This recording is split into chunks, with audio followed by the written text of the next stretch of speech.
Welcome to episode 74 of Kontrarian Korner. I'm Ben Kellerin. Today we have a very special guest joining us from a road trip he's on, and he's got lots of interesting stories. He's the closest thing to a real-life Magnum PI that I've met. Got a very interesting career as a private investigator, also follows markets, current events. I think will give us some firsthand intelligence from his recent trips, but I think it'll be fascinating conversation. So Dan, thanks for coming on. I'm glad to be here, Ben. Looking forward to our interview. How are you today? Doing pretty good. Doing pretty good. It's been an interesting couple of weeks in markets, but I figured we could start instead with some stories from your career, stories from the road, because that does kind of segue nicely into what's going on with energy and data centers and AI and some of these different things. But I think it'd be interesting to like do a little bit of a sidetrack and see if you have a couple good stories that you're willing to share from your time as a private investigator and also some of your recent road trip as far as how that feeds into the markets and financial current events, all that stuff. Right. So just quickly, thumbnail on my background. I'm a former federal law enforcement officer. I did that for almost a decade and just got to the point where I just realized, man, I've got to do something else, and had a lot of trepidation about leaving a secure job like that, but pulled the trigger, never looked back after doing it. And I was down on the Mississippi and Louisiana Gulf Coast, like the New Orleans region at the time. And my first stop with the feds was in Birmingham, Alabama. I really liked it, knew some attorneys there. So I decided to go back and start my own private investigation firm from scratch there. And like I said, I was really concerned about it because, you just never know when you're, particularly difficult when you're leaving a secure job. And I did then. And, here we are, flash forward 27 years later. I've got one of the oldest private investigation firms, the Herrin Group. You can go to herringroup.com to check out more about my biographical background. But essentially, uh, uh, my now deceased partner, who passed away recently after a long time battle with some medical issues, between the two of us, we could cover just about any type of investigation, and we did. And I still keep my license active, but really just sort of sailing off into the sunset and now having time to reflect back on an amazing career. I mean, I wouldn't take anything for it. I guess the first 10 years, I couldn't believe I was getting paid to do some of this stuff. So it turned out to be a great decision to actually leave that secure job that I was really unhappy with. And I think most entrepreneurs, they leave a situation because they feel bound. I don't think most entrepreneurs leave because they want to get rich. Like Steve Jobs used to say, it's just because eventually we're going to get fired. We can't work for anybody else. And that's kind of the way it was with me. And so I'm, I've got time now to reflect, like you said. So I don't even know where to start. I got so many stories, Ben, that and hopefully your audience can understand my Southern accent. We won't need an interpreter, but yeah, I mean, I really don't even know where to start, but it's definitely this, as you know, because Ben and I are somewhat friends, I guess you could say. We haven't known each other that long. We became fast friends. I'll just take off in my own car and drive across the nation with no agenda. I take back roads. I mean, I love this country. It's so vast, and I would encourage anybody, like every man in this country, should do that at least once in their life. Um, and the people you meet, the stories they have to tell. Probably should do a YouTube channel, but I just don't want any responsibility anymore. But yeah, where do you want to start? Because I mean, I got more stories than you got time for. Um, so Yeah, I think if you have a couple stories that really stand out from your time, either as a federal agent or as a private investigator, if there's ones that you look back on and you just think like, man, that was an insane memory or a ridiculous time. I think if you have a couple of those in your back pocket, I think it'd be fun to well, hear about those. so the when I was with federal government, so I did pre-sentence investigation reports for the U.S. courts, and it's there's a lot of federal law enforcement agencies the public doesn't know about. I think there's, God, I can't even remember how many, and I don't want to quote something because somebody will Google it and say, oh man, you missed it by 34 or whatever. But just suffice to say, there's a bunch of them. And I was in one of those sort of odd niches. But basically, when somebody's convicted of a federal crime, there has to be a a lengthy pre-sentence investigation report before they're sentenced, given to the federal judge that's going to do the sentencing. It's a criminal, social, financial history. So it was a great background for, um, for what I ended up doing today. And also, since I was a kid, I've had interest in the markets, like most of your audience probably has. I think most of us were kind of born that way. And so in grad school, I got a master's in public administration. My concentration was in public finance. And I sort of became the de facto, air quotes, expert when we got a white collar case and we had to get into balance sheets, all the things you would know as a CPA. So I've got some background in that. And, when you say with the feds though, so the cases were really interesting the first couple of years because you're dealing with like really crazy people, right? Like people that operate on the outside of society, outside the bounds of society. But just like anything else, it gets boring after a while, particularly when you're working with probably the world's largest bureaucracy, the U.S. federal government. So that was, even though I was dealing with like really, and oftentimes like super dangerous people, um, which I could go into that forever with, some of the cases that I had. But while we're talking about that, I was thinking about, yeah, like there's a segue there. Like one case that I had, I was familiar with when I was with the federal government. So some of your audience that's older will remember the Birmingham abortion clinic bombing. Uh, Abortion has been controversial for decades now, and there was a like probably the most prominent bombing of an abortion clinic happened in Birmingham, Alabama, where I was with the feds at that time. And then it took years for them to figure out who did it, and then they figured out who did it, and the FBI issued wanted, like a most wanted, like he became the most wanted figure in America. His name was Eric Rudolph. So they had sketches and whatnot. I think the FBI had $1 million bounty on his head, and he disappeared, for years. It's like looking for Bigfoot. He was from Western Carolina. I think that area is incredibly remote. The Cherokee National Forest. He was from a little town called Bryson City. That was the closest thing to a town that he could be from. And it was thought that he was living in caves up in the national forest there, and had help from the locals. So anyway, I get transferred to Biloxi. My next stint with the feds, end up resigning. I come back to Birmingham as a private investigator, and I get this domestic case. A prominent developer has decided to go into Western Carolina. This guy from Birmingham, and build like an affluent community. And somehow he got like his hands on one of those federal leases, that all developers, uh, uh, would love to have, like out west, where I am now. Like it's extremely difficult, as most of your audience would know.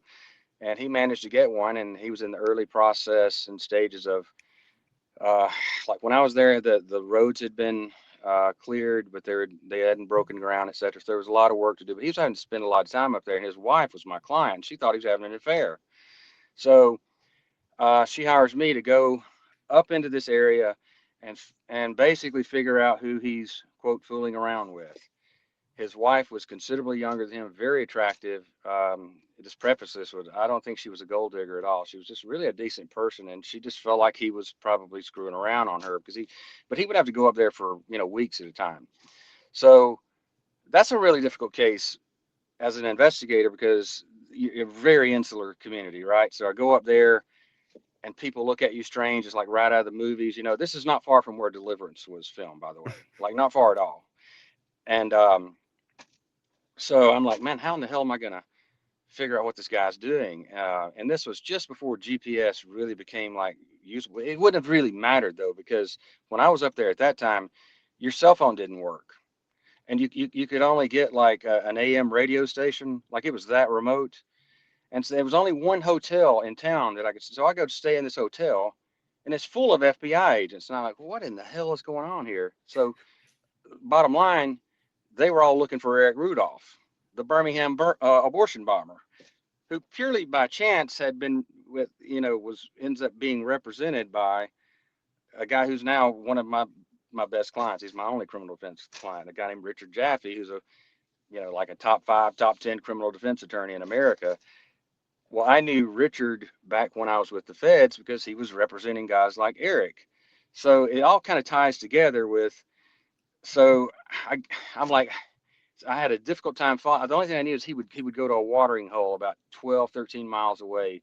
It's this town where Western Carolina University is. I can't remember this, the name of it, but and so I go in there 3 or 4 days in a row, and my first thought was, God, I feel sorry for these guys that go to university up here because these have to be the ugliest women I've ever seen in my life. I mean, the women in not necessarily the university, but like in the town, like they were just really heinous. They were like the Wookalars out of a Star Wars movie, and I thought, Jesus, I mean, you'd have to be so hard up to try to bone one of these chicks.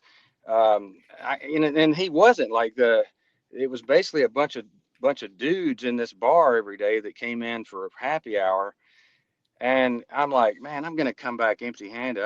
But I'm not gonna lie about it. I'll just tell the client the truth, regardless. And I was just ready to say, look, he's just not doing anything. And so I'm having a, and I'm in like 2 or 3 days in a row, and a place like that, everybody notices things. So I'm like, I'm on borrowed time. I've got to do something. I heard this guy mention something about Alabama, and he had on an Alabama Crimson Tide hat. Well, I attended the University of Alabama, still, big Tide fan. So I made a comment about that. And man, the guy's eyes lit up and he turns around and shakes my hand and introduces himself. And of course, I gave him a phony name. I'm recording the whole conversation.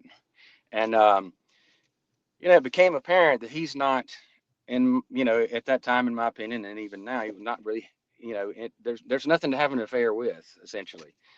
But he happens to go on a tear about his mother-in-law. I mean, he just went off all of a sudden. Something triggered him about, how much he couldn't stand being around her, etc. So I'm all crestfallen. I'm like, man, I got to tell my client I'm coming back home. I feel guilty about charging her for being up here. And I told her that story, in other words, like sort of encouraging, like, well, your husband's not having an affair. And I happened to mention he doesn't like your mother, though. And she goes, what? What are you talking about? And then I told her the stuff that he said about her mother, and she just was beside herself. I mean, the phone went silent. And then essentially, cutting to the chase, Ben, that conversation cost that guy a lot of money. And I'll tell you what, that is one case that has bothered me for years because I really felt bad for the guy. You know what I mean? I felt like, man, I'm going to be one of these days. I'm going to be called in some sort of star chamber for men about that. Like I felt like I threw the guy under the bus, but it wasn't. It certainly wasn't by design. That wasn't my purpose in going up there. I really felt like if he's having an affair, he's going to be held accountable. But it turns out the case, as many cases do, and we could talk about this all day long, but it's just one that merges my federal experience with the whole Eric Rudolph thing with, now I'm in the private sector. And then a few weeks later, they catch Eric Rudolph in that area, and he's brought back to Birmingham, where he's represented by my then domestic criminal defense client, who was used to be on the opposite side of me when I was helping to prosecute criminals. So that just goes to show you the kind of things that the information you can get from strangers is astonishing. And I have time to reflect on that now. And certainly with my latest excursion up into the Mountain West and the upper Midwest, one of my favorite parts of the country. And I'm basically scouting where I'm going to live like 3 or 4 months out of the year to escape the inferno like Alabama deep South summers with 100% humidity for days on end sometimes. And I've ran. I think I mentioned to you. I've ran into some stories that might interest your listeners just by going out and hanging out at bars. I mean, I guess I'm a professional bar hanger out if there was such a thing. Yeah, And it I make sounds no like apologies for that. I make no apologies for that. I mean, that's probably got some bad connotations, but there's worse things in life, right? To be yeah, accused definitely of. lots of interesting conversations that you can have with unexpected people, strangers you meet along the way, and connections you make that, I mean, I've kind of noticed this from a different point of view, just from the whole writing, podcasting, all that stuff is you start to make connections and start to get stories and different viewpoints on a bunch of different things. But it sounds like your road trip is kind of taking you over an interesting journey as far as some different stories on data centers, energy, AI, and that's maybe perfect way to segue into markets. So if we can get some firsthand intelligence from what you've been seeing from your road trip and the people you've been talking to, I think that'd be pretty interesting. Yeah, it goes without saying that somebody with my background, I think I was naturally curious as a child. I grew up in a very small town, a beautiful small town called Lake Guntersville. It's basically an island in North Alabama, the largest lake in Alabama, one of the largest in the South. And I grew up across the street from the town library. And that was probably the most fortuitous thing that happened to me in my life. I was not a good student in the respect that I wasn't making D's and F's, but I would just do enough to skate by, didn't study.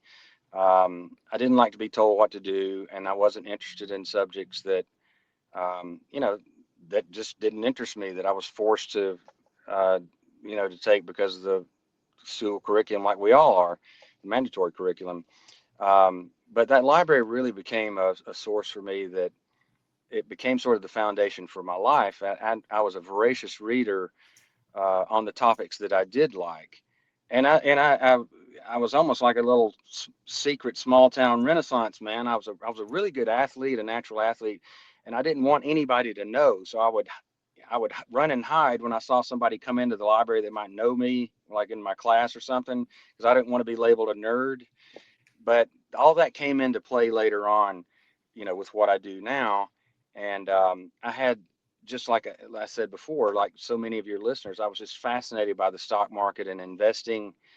And so, here we flash forward years later. Now I've got a little bit of time to reflect on this crazy career that I've had, which took me on the road for years. All across the country, even out of the country. One of my best stories is in Cabo San Lucas. We can save that for another podcast someday. But um, so I take out on this trip now, and I'm basically trying to accomplish two things. I'm trying to see. This is my second trip out west, and in the upper Midwest this summer.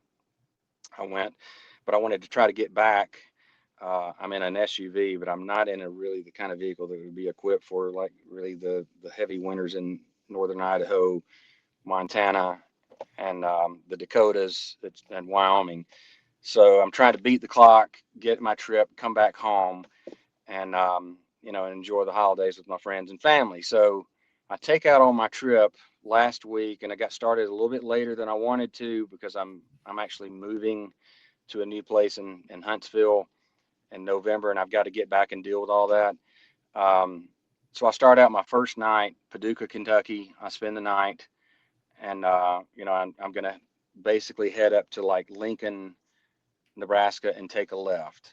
But that's a long trip, from North Alabama. So I spend the night in Paducah, get a hotel. There's an Applebee's next door. I'm exhausted. I go in. There's only and Applebee's, God bless them, the only chain I know of, like they stay open to like midnight, even during the week. And so it was like the only option, and I happened to be next door, so I walk next door.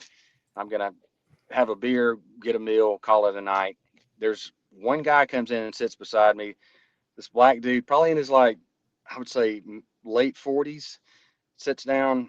He's got on a yellow vest, and there was it was the night Buffalo played. God, I can't remember who they were playing. It wasn't the most recent game, but anyway, it was one of those oddball nights. I guess it was like a Thursday night game or whatever. And so we're both watching, and we start talking football, and next thing you know, college football comes up, and I said, "Yeah, man, I'm an Alabama fan. I'm just hoping that we turn everything around from last year." And he goes, "Oh, I'm from Alabama. I'm an Alabama fan. I'm from Birmingham." I said, "What are you doing up here?"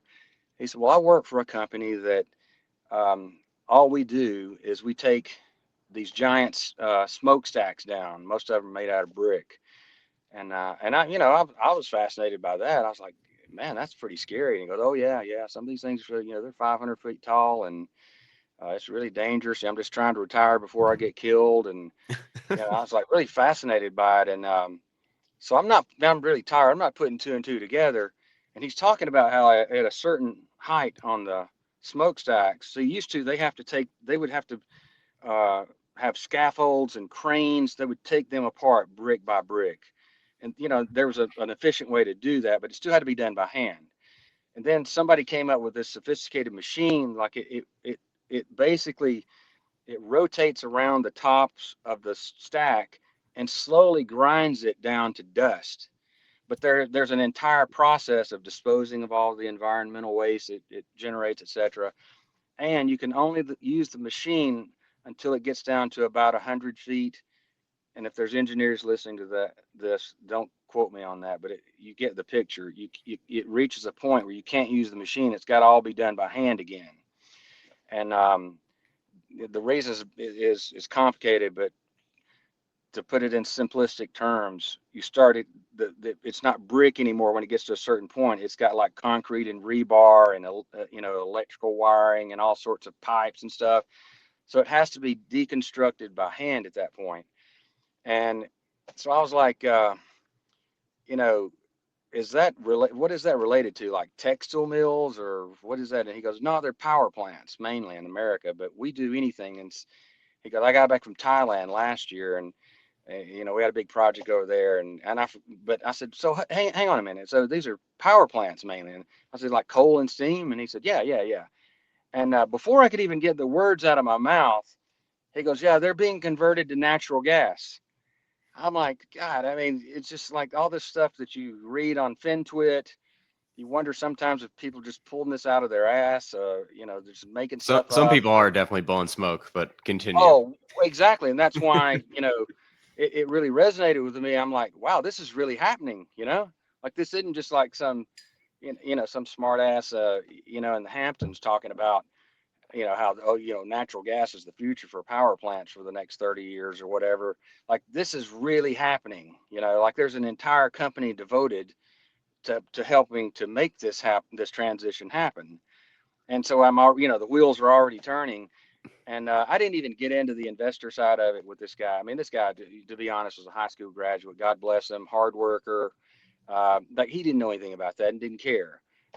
He was just happy to, like you could tell, like he took a lot of pride in his job. So that's leg number one. Then I spend the night in Lincoln, and then I make my way to Cheyenne. Um, and if you've ever been to Cheyenne, it's not that far from Denver, but you feel like you're on the ends of the earth, and it's a pretty rough town. Um, it has been for years, and it's modernized to some degree, but it's still rough around the edges. And so I'm staying at a hotel, probably 10 minutes from downtown, but near the interstate. I think the whole of Wyoming's got like 550,000 people. It's like a vast state with very few people, and you really feel it there. And so I always try to get a hotel where I can just walk and go get a good meal, have a drink, call it a night. And this whole area is full of like uh, cattle trucks, cattle drivers, loggers. I mean, that like, just real men kind of stuff. And so I go into the Outback, which is like the only restaurant within like 4 or 5 square miles. So there's a pretty decent crowd in there. I get a seat at the bar, and there's a woman in like her 50s with like this younger guy. I'd say like almost 25 to 30, and I thought, well, that's an interesting kind of cougar situation going on there. And, long story short, strike up a conversation with them. And turns out that lady and her husband had been in corporate trucking for years and decided to strike out on their own. And so they go out and they're just like I was. They're worried, have we made a mistake? Are we going to regret this? And long story short, the reason they're in Wyoming is because they landed a contracting job to deliver materials to a data center that's being built out in Wyoming. And I recognize this because it happened to me when I first landed, like my really, big client that I ended up keeping for years, a big domestic attorney in Alabama, kind of dean of domestic attorneys. And I knew that if I did good work, it would carry me, as long as that guy was going to be employed. And you could tell that she was giddy that they were doing so much business, they were having to hire. It's like she said they hired like 14 people in the last year, and they were going to have to hire some more. So the guy that was with her was a truck driver, a young, truck driver, and he was also a mechanic, which comes in really handy, when you're driving across Wyoming. Um, you don't realize that I didn't to talk to them, how often these trucks break down. This isn't like driving your Toyota. You know what I They mean? break down all the time. I can talk about that from experience. My Oh, I family, forgot about that. Like your family's in the trucking business, right? I think they're just working on finishing up the sale of that company. But yeah, they've been running a regional trucking company basically for my entire life. So it's Yeah. And so this guy, they you can break down tell, a like, lot. They break down a lot. yeah, super smart kid. You can tell he probably grew up in the country, but just one of those guys, that just he's got the right stuff. She knew it. She hired him, and now he's moving up in the company. And so that's what it was. It wasn't some cougar situation. Uh, it was like he's just like that ideal employee for them, and they'll probably they'll both benefit from him working with them. But anyway, so I'm like, so you bringing in a lot of material to these data centers? She goes, oh, you wouldn't believe it. And they're they're these massive facilities they're putting in Wyoming, and their company is out of I think it's out of Illinois somewhere, and so that's their home base. But she's like, we may end up having to to get some sort of facilities out for here for my husband and I and for the employees, because business is booming. And I said, you guys do metals and stuff? Oh God, you wouldn't believe the amount of copper we're bringing out here. I'm like, holy shit. Again, you know, you read about this stuff and it doesn't hit you until a situation like that. And of course, I've been doing this kind of thing for years, but I've been in the midst of working cases that are like super stressful. I don't have time to think about it. And it's only in the last, since COVID that I've really been able to take hold of my own finances, and it's been hours and hours of research, and really take hold of my own finances, and my investments. But it really hit upon me at this trip because I've got time to reflect on all this stuff. So I didn't do anything I haven't been doing for years. It's just I'm on vacation now, you know. Um, but the amount of information that you pick up and is really staggering sometimes. And in this case, I wasn't working as a PI. I ended up sort of, by default using that skill set. But Old so habits. then, yeah, so then my third leg, I go to Sheridan, up in North Wyoming. Same thing. Check in downtown if you've been to Sheridan. I mean, probably like 15,000 people, typical Main Street, one drag. And I just want to stay close to downtown. There's not much on the outskirts there at all, uh, like McDonald's and Arby's, but there's a lot of money. And a place like Sheridan, Cody, Montana, you got Livingston, places like that. So it's a really weird hodgepodge of, you might be bumping elbows with some billionaire at the bar, amongst all the cowboys and locals and whatnot. Well, this place was packed. A place called the Mint, like a chocolate mint, pretty much the social circle for the town. And it just got really packed. And there was like one seat left at the bar. And this guy comes in and says, hey, is this taken? I said, no, I have had a young guy, probably about, I said, maybe 30 years old. Strike up conversation with him. And it turns out he's from California. He's a Cal grad, majored in mechanical engineering. I'm like, what are you doing here? No offense, because you live here, right? And he goes, oh yeah. He's, well, my parents went through a nasty divorce. My mom ended up here. She's from around this area originally, and she just wanted to come home. She was tired of living in California, and I don't even have to go into that with you and your audience, what it's like living in California these days. And he said, I just came back to visit, and I was like, I'm the same way, man. I just want to get away from all that. So he he got a job with a local factory there. He mentioned the name of it. I don't remember, and I wouldn't mention it even if I could remember it. But he got a job in sort of like drafting CAD, which was he said was really simple for him. One of those kind of autist kind of guys that you can tell is like extremely smart. And the way he put it to me is, I did learn some things at Cal. And by the way, his dad's a stonemason. Like, I don't even know if a guy like this could get into Cal anymore. Um, yeah, and so he's kind of, from humble beginnings, but they recognize how valuable he is at this company, and they promote him, and one thing led to another, and he got in on the ground floor of a lot of this burgeoning AI industry and started writing software and whatnot, and he got hired by a startup in California, and he can work from anywhere now. So he starts. We get into AI, and I was talking about NVIDIA and how overvalued it is, et cetera. And he goes, "Oh yeah, for sure, yeah, I mean, there's no question." But he goes, I really believe there's so much value in AI that people don't really understand. We all hear that, and I became sort of tone deaf to it. I don't know about you, to the point where you wonder if it's just another flash in the pan investment thing that's going to completely implode. And it may, Wall Street. But from talking to this guy, I really understood how valuable it is going to be to, just from talking to him. He whips out his phone, and he's now been hired, like, this company has been hired, and he's sort of the lead project manager for it. And I won't mention the name, but it's a really large, well-known, for lack of a better term, tractor company. And we were talking about, like, let's say a farmer has a problem, and he's got to get on the phone, and he ends up talking to somebody in India. And I go, yeah, I'm an old dirt bike guy. That's the equivalent of me back in the day having to whip out the manual written by somebody in Japan on my Kawasaki, KDX dirt bike.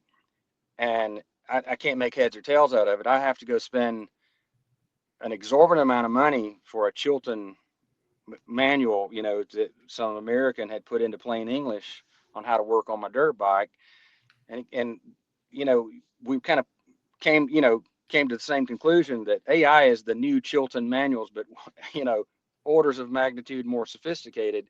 And he whips out his phone. And he goes, so if a farmer now has a problem, he's either got to whip out the manual that was written in another country, or he's got to call a call center where, and he's going to spend 2 hours wasted with somebody in India who has no idea what the fuck either one of them's talking about. Or he's going to be able to pick up his phone and take a picture of the part or whatever, and just describe it in plain English, like, how do I do this? And he did that right before my eyes, like what he's working on with their assembly line. And it was like watching, what's that movie with the kids where the robots turn into cars and motorcycles, and what is that, like the major franchise movie? Transformers. Transformers. That's what it looked like. And I was like, holy shit. And he goes, this right here is going to replace a lot of call centers. And I was like, well, fuck yeah, man.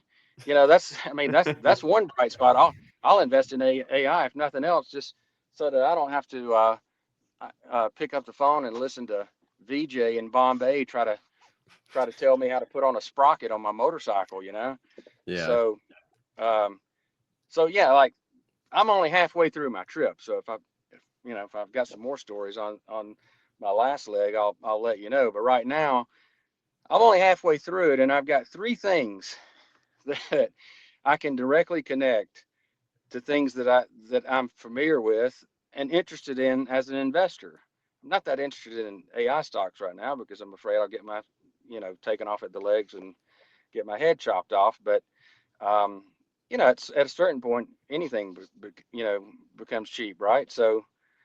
And not to mention, obviously, that's going to affect all of us. So, yeah, I know you've been super bullish on precious metals and some of the miners as of late, but what maybe we can get into some of the stuff you're seeing in markets right now and get into if you're seeing some opportunities, what you think about the recent move in the precious metals, if that's overdone short term, kind of your view there, and some of the recent volatility that seems to be Trump and China, the constant pissing match, as well I'll call it, I guess, where it's like back and forth, back and forth. No one knows what kind of headline risk comes next. But what's your maybe let's start with precious metals first. What's your kind of view on those? Um, yeah, I think it's I think man, the dreaded words is different this time. You know, that's like basically, grab your wallet, protect your wallet. Well, I do think it might be different this time, and it's it's difficult to say that, but you still have to be able to recognize when it actually is different.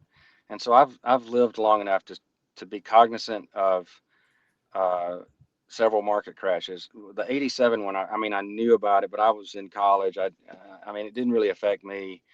I could now I had a cousin who was a broker recently retired with Morgan Stanley. It affected him because a guy came in and with a 38 special and was stopped at the door because he wanted to come in and shoot my cousin over some investments that had gone off the cliff during the crash in '87. But other than that, I didn't really know that much about it. I mean, I was still very interested, but I was a lot more interested in chasing women and keg parties back then.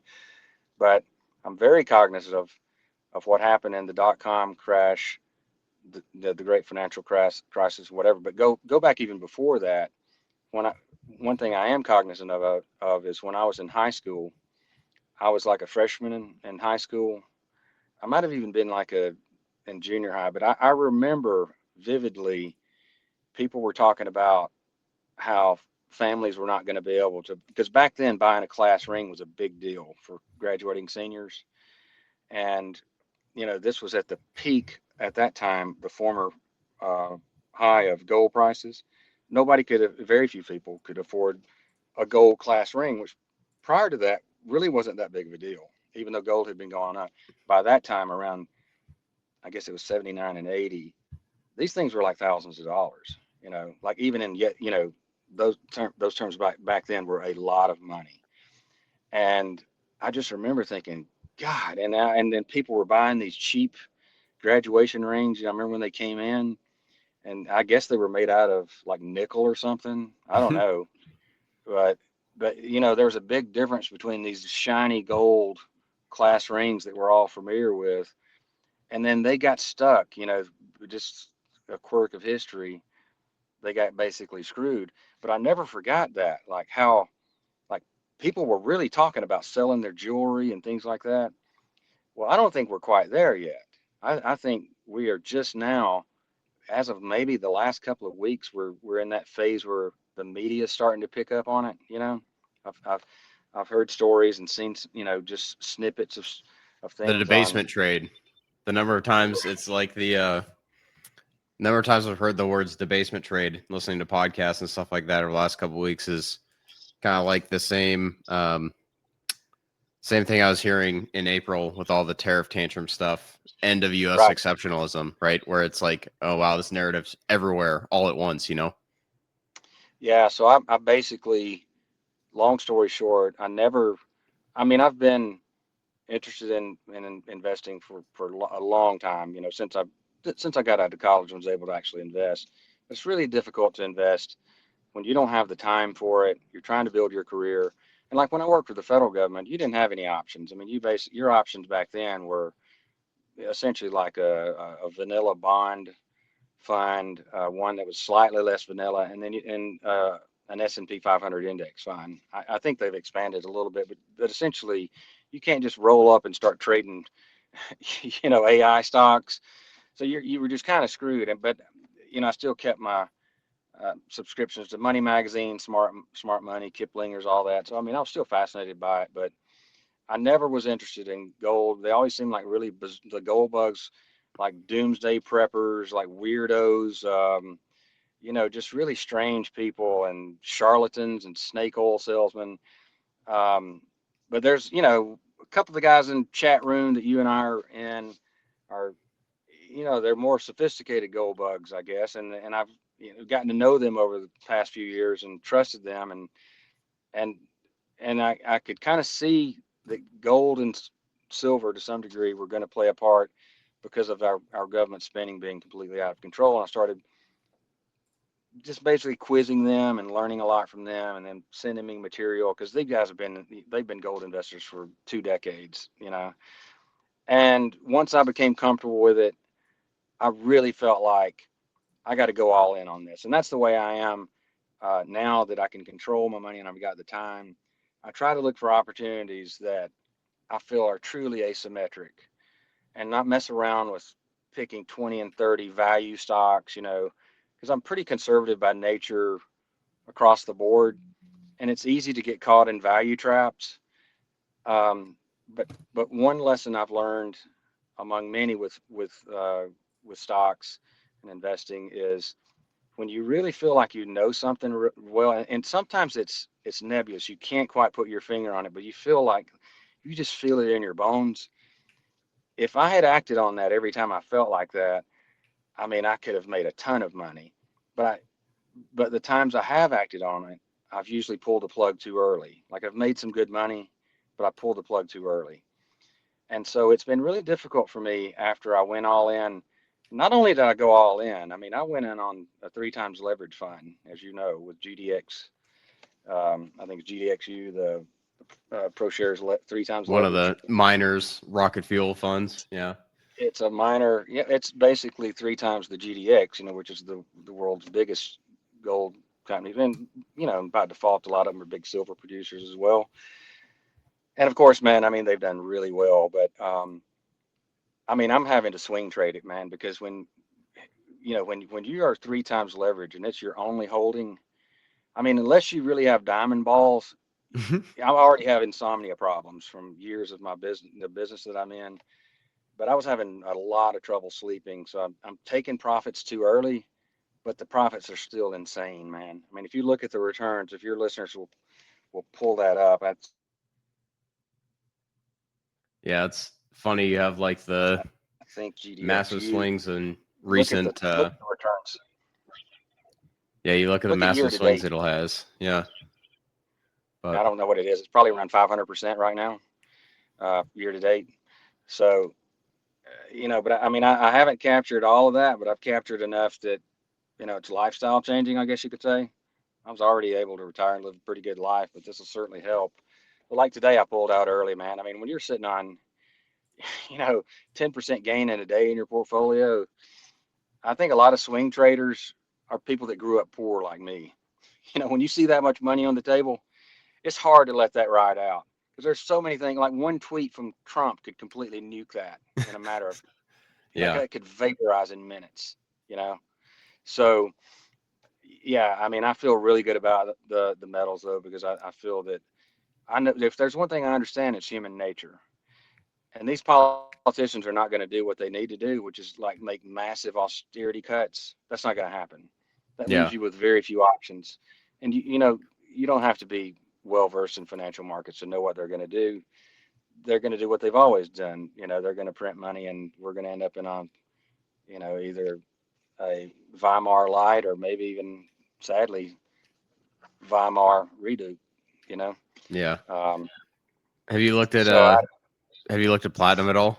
That one's pretty interesting on the I physical side. well, I I don't know if regret there's a I made, yeah, three times levered ETF for platinum, but have you looked at platinum before? there's not. And I've already looked, Ben, because I was all over that. Sadly, there's not. And then unfortunately, you've got to roll the dice on something I think is even more risky, and that's South African mining companies. And if you read some of the stories about what's going on in South Africa, it really scared the daylights out of me. Particularly, there was a Wall Street Journal article last year that was pretty well um, circulated. That was really terrifying. It was almost like something out of zombie apocalypse, you know, and how these companies like is it Sabane's Stillwater, Sabanya, yeah. Sabanya, um, you know, where they're stealing the um, transformers to get the oil for cooking oil, the oil that's in these, you know, hundreds, you know, these incredibly valuable transformers. There's oil in there, and they steal it and use it for cooking oil. I know this sounds crazy, but that's a fact. Now you can let your autist nation look that up. Um, so I wasn't comfortable, but so I did make a little bit of money off of that. I think this, what's the symbol, SBSW? Yeah. There is the physical platinum ETF, which if you're not trying to deal with South Africa or potentially have the price benefit, you can just own the physical, which I think is pretty interesting. But Yeah, I yeah, got to send that to me. I did buy a little COPX, the copper ETF. But I've been swing trading those just on the side. Like I'm really all about GDXU as well as I really like the silver trade right now. I think we're in the very early innings, but as you know, Ben, silver follows gold. But when it follows, it's not following. Um, it's not one for following one. Yeah. symmetrically. Yeah, linear. It will go parabolic if history's a guide, and that will last maybe 6 weeks, and you can get filthy rich off that. Uh, but you got to be there and you can't blink. So there's the only leverage play that I know of because I like to use ETFs so that I can limit my risk, which sounds like an oxymoron right, when you're playing leverage stuff, right? But I just don't want a company to blow up like, what was the one? Was it Freeport McMoran had a mine Yep. collapse a They couple had a of weeks mine ago? collapse in Indonesia. I mean, that's going to nuke your portfolio if you had a concentrated portfolio of say 5 miners and that was one of them, you're basically screwed for a while. And so I'm just trying to take that off the table. But Yeah. AGQ, is a leveraged silver. It's not silver mining. It's more leveraged with options and sophisticated financial instruments. But like if you look today, last time I looked, it was up like 11%. It's like it should do really well in that parabolic move. So I've moved about going from like 100% in that leverage GDXU to I've got a lot of AGQ and the silver juniors. I think it's SILJ. So about a third, maybe, I don't know, maybe as much as 40% of my portfolio now is in silver, anticipating what looks to be the early moves of that parabola move in silver. But I think it's got legs as well, because before silver was the poor man's gold. When gold started getting expensive, Joe Blow went down to buy some silver coins, which he could afford. But I think because of its industrial use now, which is going to be so prevalent, like in these data centers, and even though solar is not, it's not backed by the climate scam anymore. I don't think it's going anywhere. Um, so I like big picture. I don't think, and I almost got scared out of the trade the last couple of weeks when all these sorcerers with their charts, these TA people were talking about, screaming, you got to get out of gold now. This is the highest RSS ever, and I was like, I've got to get my diamond balls, man, because I mean that there may be a minor correction like that, and I thought the start of it might have been last Friday, but you see what happened today. I don't think that that's going to apply here. That it is different this time because I think this is a paradigm shift, sort of the fourth part of that fourth turning. You know, where a lot of people they're going to lose their life savings. Um, following that playbook of buy the dip, and sadly, all these people that are their retirements in these passive S&P 500 index funds. It's my belief that we are on the very front of that fourth turning where hard assets are going to be where you're going to want to put your money and try to safeguard your lifestyle um, for the next foreseeable future, in my opinion. So I went from being very skeptical of the gold bugs and the precious metals to, right now I can't see not being in them anytime soon. I mean, obviously, I think you and I are on the same page. There's going to be a big crash, and everything's going to be taken down with it. But I think in the end, it's people are going to do what they've done for centuries. They're going to want to go back to gold and to some degree silver when the dust settles. If that makes any sense. Yeah. I guess before we get on to culture and fourth turning, I do want to get your thoughts on oil because you kind of mentioned hard assets. I know that's been an area you've been interested in the past with stuff like Petrobras and some of the other ones. But Right. what do you think? How long do you think it takes oil to wake up and follow suit for what's going on in the precious metal space? I mean, I love oil. I've kind of become, I have to be careful sometimes because, like, one thing that's really helped me with investing is my fear of confirmation bias. When you're an investigator, it's it's absolutely crucial that you not become a victim of confirmation bias. You could say the same thing for like an investigative reporter or whatever, but it's so easy. And there's studies, like very prominent studies that bear this out about confirmation bias that even veer into the cultural realm, like peer pressure, Um, but I can tell you from personal experience and professional experience that confirmation bias is deadly. And it's so easy to do because we're human and we want to think that we're right. And particularly when we're emotionally invested in something, and even more if we have put funds into these investments, you that's deadly. And it's easy to do. And oil, I sort of became aware at one point. I'm like, man, I'm getting too attached to this whole oil bro thing. You got to be surgical about it. And as a professional investigator, I'm really good at being surgical.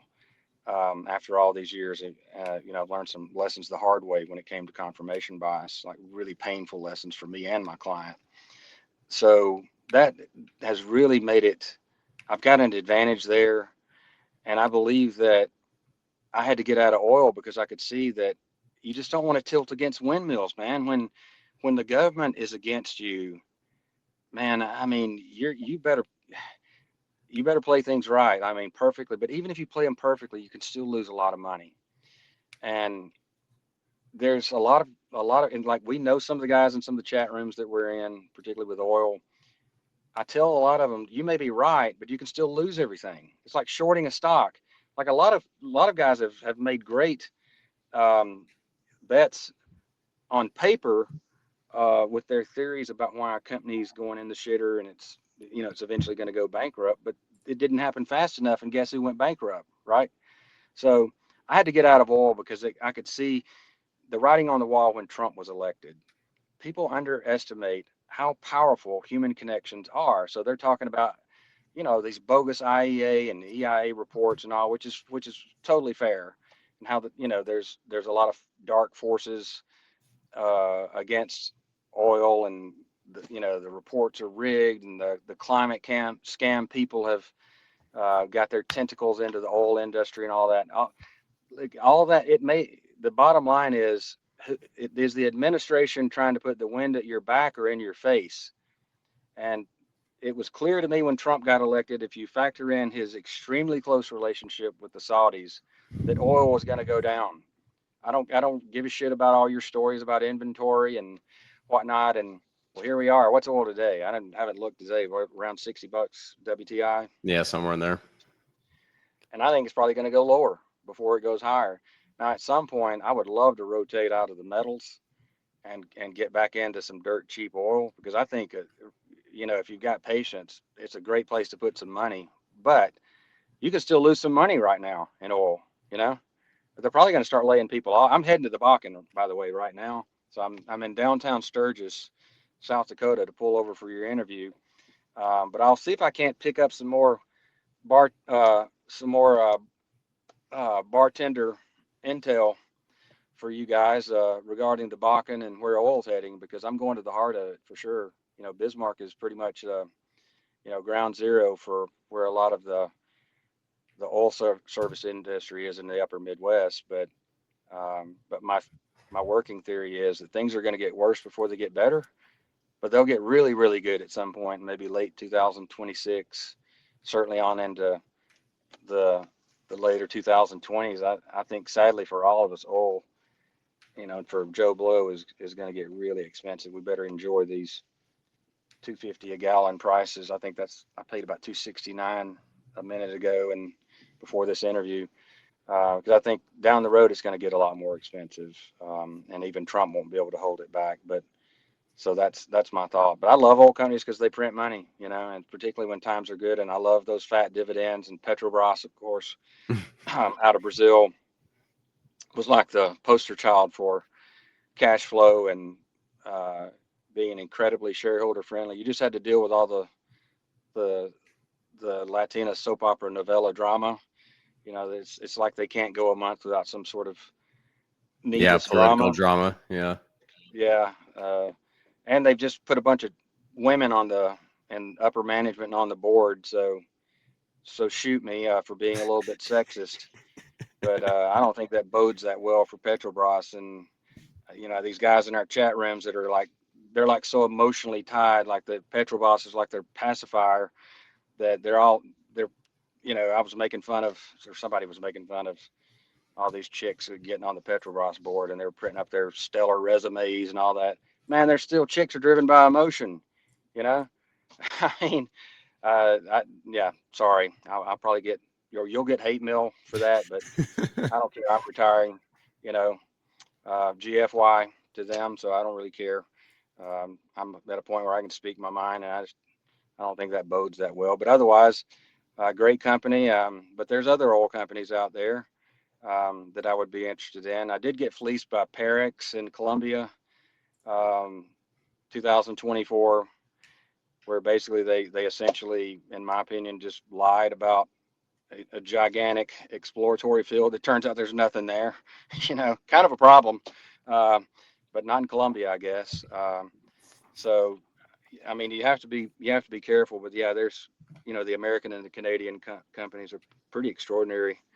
Um, as far as management, the Canadians obviously have far bigger issues than we do with liberal politics being injected into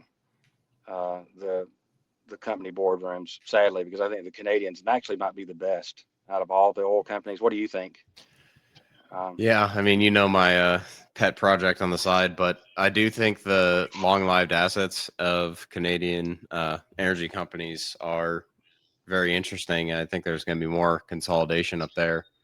So we'll see where all that stuff goes. And I kind of look at stuff like you don't even have to go for like the small, like basically Canadian shitcos. Like some of these companies have size and scale, and they're still pretty damn cheap, and some of them pay decent dividends, and it's not like a set and forget it thing forever. But you look at where things are now for oil prices and some of these companies and the way they're valued, I think you can pretty easily pencil out like double digit returns and then some, especially if we get an oil cycle. So, but before I let you go, I do want to get into some of the stuff you mentioned about fourth turning and some of these other things, because those are actually some of my favorite parts of our conversations whenever we do get around to chatting. But Okay. I think we're on the same page for the most part as far as culture, society, where things are headed, some things that need to change. But what's what are some of the things that you see that are maybe changes like in the media landscape or changes with the generations that would be worth mentioning?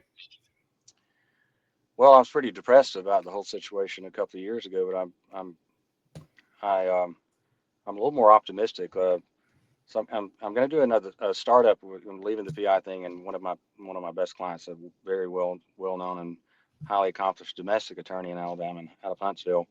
We're going to do a startup that it's going to be a way less stressful. He's still, does that full time. Um, but the the point I'm getting at, he's got two kids, two young men, and one of them's at the University of Alabama. Actually, both of them are now. The younger one just started. But I learned from him and from being around them how they've been shit on so much that generation, a lot of them, and I think it crosses racial lines. Because if you're an American citizen, the last and certainly if you're a male, certainly if you're a white male, the last 4 or 5 decades, you've been behind the eight ball. But I didn't realize how bad it was for this younger generation. But now, if you're black, white, Hispanic, you're an American citizen and you're 21. I mean, look at what they've done. I mean, all these H-1B jobs that have been, and I use the term stolen, and I don't think that's hyperbole. I mean, I never in my lifetime thought that the government would be giving away our most premium jobs to foreigners. Um, and regardless, I don't care if they're giving them away to Hungarians or Swedes or Rwandans. Those jobs should be prioritized for American citizens. And there's a lot of anger among that generation. Like I thought they were kind of oblivious to it, but they're not at all. And they were talking about this stuff when they were in high school. Okay, like so, and what I've learned is that you can extrapolate that across the nation. You've got a generation coming up now that I hope is going to offset what I thought would be these brainwashed liberal zombies, because our education system is so co-opted now by these modern day Bolsheviks and apparatchiks for 20 years of Marxism that we've had with 3 terms, two formally and one informal for Barack Hussein, who's basically stacked the government with Marxists. And I know that sounds crazy. I mean, I've been saying the same thing since 2008, back when you could Google and you could come up with all incredible information that's all been wiped out now. It was obvious to me what was going to happen, because the guys, both sets of his grandparents, were all Marxists and didn't hide it, like card carrying. I mean, how do you grow up like that and not be influenced by that? And just the average person like that we hang around works hard, keeps their nose at the grindstone. It's difficult for average Americans to understand there's a whole class of people out there, and it made up generally of 2 categories, like the near do wells, a lot of them filled with white guilt, the trust fund babies. Um, they know they've got it good and had it good, and they assuage that guilt by getting in all these fringe groups and trying to be do-gooders and virtual signaling all stars. And then you've got the others who are just bitter and angry that people have something that they don't have. It's as old as time. I mean, it goes back to like Cain and Abel, right? Correct me if I'm wrong. Like Abel was the hard worker and did everything right, and Cain was pissed off, and so he kills him out of jealousy.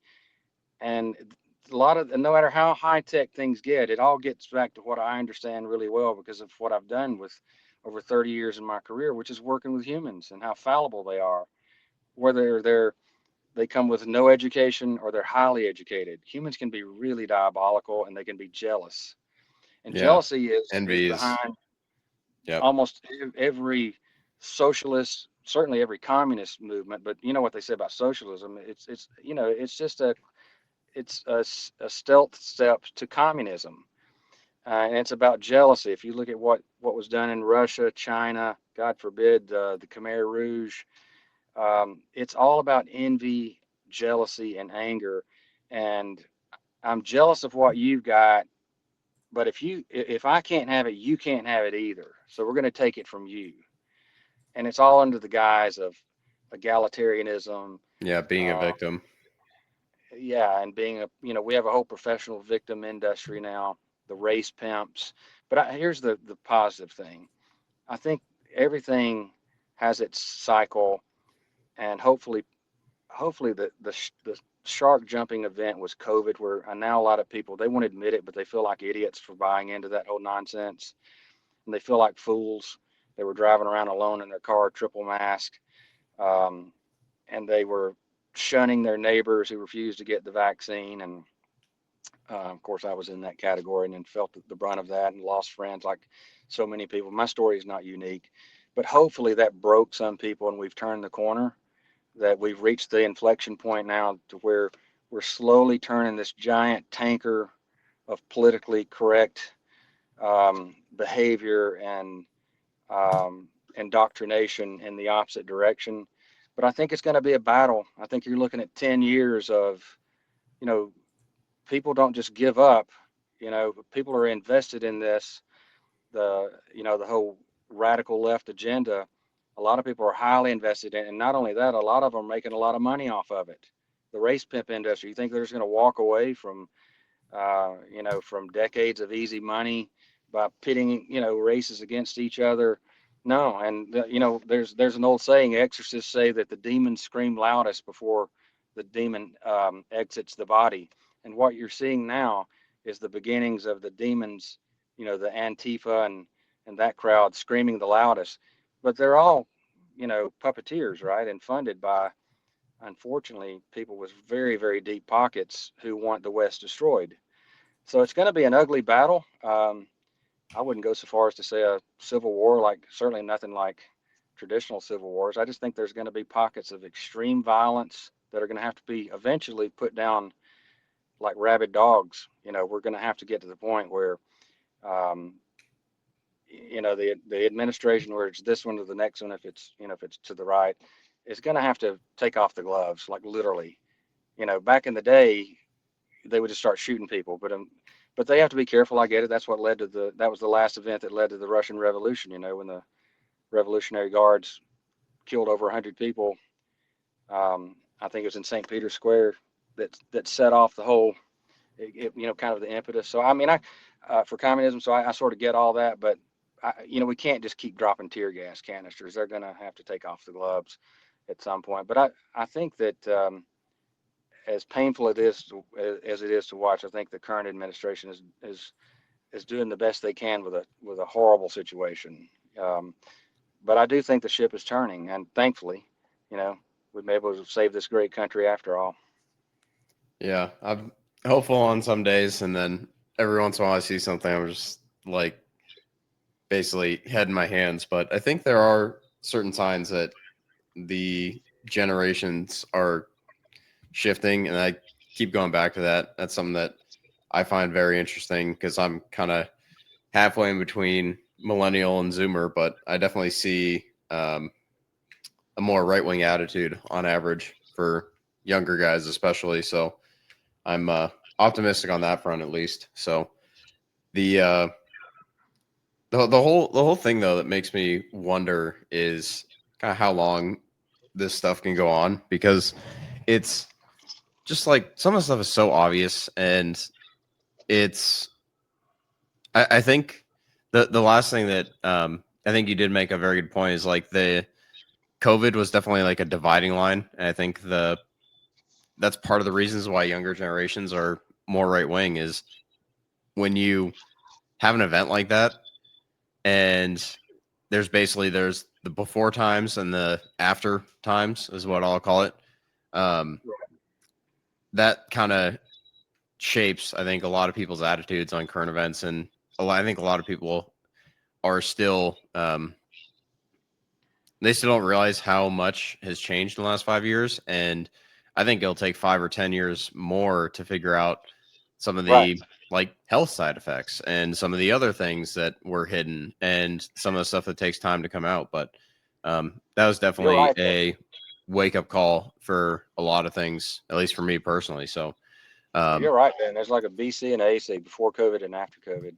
yeah, And a good friend of mine who I have great respect for said, Dan, this is going to, who really understands a lot of this, um, said it's going to take 10 years, across the board because they had, if you count the Biden administration, um, and of course they did great damage in Trump's first term with, being recalcitrant and sabotaging and all that. But, basically almost 20 years head start to install all these Marxists in very powerful positions across the country regionally. Look at all the DAs, the Soros DAs, and the damage they've done and are doing.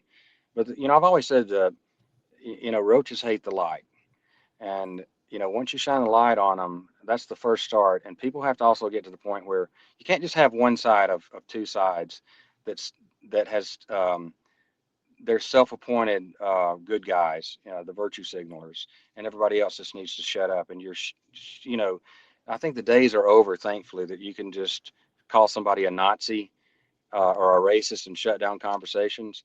And it's just kind of a canard now. Like people just don't really give a shit anymore. I mean, people are tone deaf to it, and that's a good thing because you have to get to the point where uh, both sides can respectfully um, talk about their platform and not have to worry about getting shot or canceled or whatever.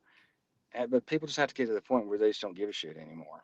And I know it's easy for me to say because I'm self-employed, um, and I've got the financial means to do that. But I would have gotten to the point regardless where I was just like, I'm not going to play that game anymore. And I think that has to happen in greater numbers. And once that happens, once uh, you know once people are out there, like the guy in Tiananmen Square that had the guts to go out there and stand in front of the tank. We need more people to go out and stand in front of this virtue signaling tank, uh, and it's daunting. They own the media, they own Hollywood, and they own academia. But our numbers are far greater if we can just be more cohesive and be more vocal, and not worry about being shamed. With a lot of people quietly, of course, they tell even Hollywood people, behind the scenes. I've got some stories there for another podcast. You wouldn't believe how many people behind the scenes in Hollywood are sick of this shit too. But they can't come out. I've talked to a famous producer. That's a whole nother story. Some very famous movies. He told me he's right wing, but he can't come out because, get this, you'd appreciate this. His wife would lose all social cachet in the circles that they run in. She would be ostracized if they found out that he was a quiet. I don't know that he's so much a Trump supporter, but he definitely thinks that things have gone, to the insane side and the left. It's ridiculous. Everybody knows it, but nobody wants to admit it. That kind of thing. So our numbers are out there. We just need to get people to start being more vocal and being okay with that. Not being shamed. Because you think about how powerful just calling somebody a Nazi or a racist was 10 years ago. I mean, they're just used to shutting down conversations using the Alinsky playbook like that, right? Yeah. And the Cloward Piven plan, pretty much along the same lines. So anyway, man, I've really enjoyed the conversation. You've had some real rock stars on your podcast, so I couldn't believe it when you asked me to join as a guest. I'm really honored to be on your show. Um, you're doing a great job, man. I'm fascinated by. First of all, you're a great. You're great for this format, and it's good to hear the voices behind the tweets. Because I'm a big X follower, uh, and thank God. And it's so funny too. Like, quick story. I used to have a bunch of followers, and the purge where they got rid of all the right wing accounts before Elon took over. What's crazy is a lot of the, these called power accounts, like over 100,000 followers. I knew several of those, good friends with them, and we knew when the purge was coming. Um, and a lot of them were just giving up, and they were like, I'm not going to give them the honor of deleting my account. And I'm like, well, don't do that. You never know, some billionaire might buy it one day. And they're like, oh, come on, Dan. you know so it's really hilarious, right? Like how crazy is life that years later Elon buys it. Now, they did take in the purge, they took 3/4 of my followers, but I didn't give up my account. I still have an account. Now I'm shadow banned. Only like 2% of my followers can actually see what I tweet out, which is probably a good thing in the long run. I don't have to worry about Antifa showing up on my doorstep right now. But yeah, crazy world. But man, I appreciate it. Thanks so much for having me on, and I appreciate what you do. And I look forward to every podcast, man. Yeah, no, it's good to hear that you're listening. But I think the listeners will definitely they'll enjoy some of the stories and some of the on the ground intel, because we can all like shoot the shit from a computer screen here in the home office or whatever. But having a firsthand account from someone that's doing a lap around the U.S. and talking to people on the ground, I think is pretty interesting. So I do Yeah, have to ask my traditional closing question before I let you sure. go, which is, what book should I add to my reading list? Have you read The Fourth Turning? I have. Okay. My favorite book is a book called The Road Less Traveled. Some of your listeners are familiar with it. It's one of the best nonfiction sellers of all time, but I found that a lot of younger people don't are not familiar with it. A guy named M. Scott Peck. You can get this on Amazon. His book was so popular they turned it into. It was one of the first books where the marketing people got a hold of it and turned it into a cottage industry. They had road less traveled coffee cups and blah blah blah, etc. Anyway, um, that book really changed my life because he was a Harvard trained. I think Scott's passed away now, but he was a Harvard trained psychiatrist. Mandatory was drafted into the Army as a psychiatrist. I mean, just a wealth of knowledge from all different strata of society. And his maxims in that book, I think, will be for the betterment of anybody. And I just read it when Nick Saban got hired at Alabama. I just finished it, like literally the day before. And then he gets off the airplane and does one of these, like somebody got an exclusive interview and they ask him the same question, like, what books would you say had the best influence on you? And he said, well, my former coach, George Perlis at Michigan State, he lived by the road less traveled. And he told me, don't start this job until you read that book. And he said he was right. It influenced the way I lived my life after that. Now, Scott wrote several books after that and later came out as a converted, born again Christian. Turns out he had been doing exorcisms on the side. I mean, he's got a crazy life story, but just a fascinating author with his experience. Like he's kind of got the kind of experience in that realm as I do in the PI world. Of course, he was completely ostracized because he believed in evil. Back then as now. You can't talk about evil in the psychiatric community. It's all behavioral problems. And coming from a poor background, etc. But so anyway, my recommendation to you and any of your listeners who haven't read it is The Road Less Traveled, or even better, the what do you call it? Not the condensed, but the addendum version that came out after. What do you call that? What's the term? Abbreviated, maybe? No, it's where they add a few things. But anyway, it's the one that came right after that. And I can't remember the title, but it'll pop up, if you go to Amazon. Yeah, if you search it. Okay. Yeah. I'll definitely take a look. Sounds interesting because I've gotten a bunch of different books, but the ones that I think are most interesting to me is not just like the market and psychology stuff, but like some of the overall like stuff that impacts people's lives, So Right. I think Yeah. there's a lot of wisdom in books for people that have the attention span that are able to take the time and read them. So I I do. think you'd really enjoy that. I know you, and I think you'd really enjoy it. You could apply that to invest. You could apply it to anything. Yeah. But basically, it's about being honest with yourself and taking responsibility, and how, most people will spend decades not taking care of what's an obvious problem, which is in the mirror, and blaming other people. Yep. And his thing is the problem is going to confront you at some point. You can either rip the Band-Aid off now, and it's going to be painful, but you're going to be on your way to healing much, much faster, or you can wait till the problem confronts you.